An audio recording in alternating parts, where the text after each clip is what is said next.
This question is for John Amplas. Martin is such an amazing character because he's tangible.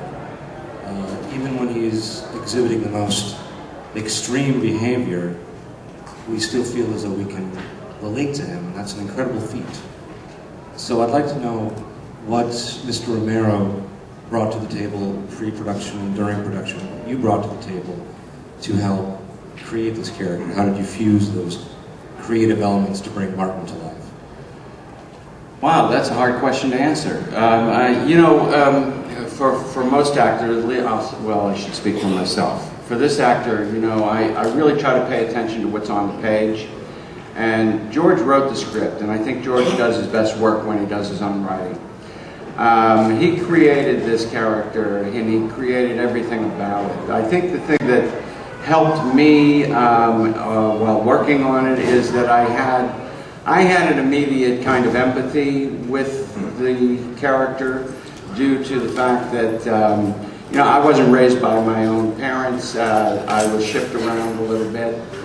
This kid was shipped around a little bit. He had some issues and probably some delusions that were brought on by his cultural background, and I tried to pay attention to as much of that as possible. And I think my input came from whatever intuition I may have had pertaining to what the requirements of this character needed.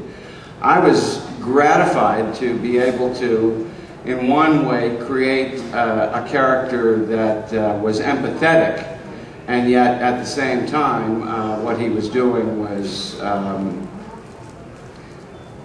well, I can't even say. He was a serial killer. The whole issue about is he or isn't he a vampire, well, I think that's a wonderful ambiguity to have in a film, because I think it's up to you guys to figure that out. But George and I both talked as we were going. He really mentored me through the process because it was my first feature. And I think that probably answers it, as best as I can.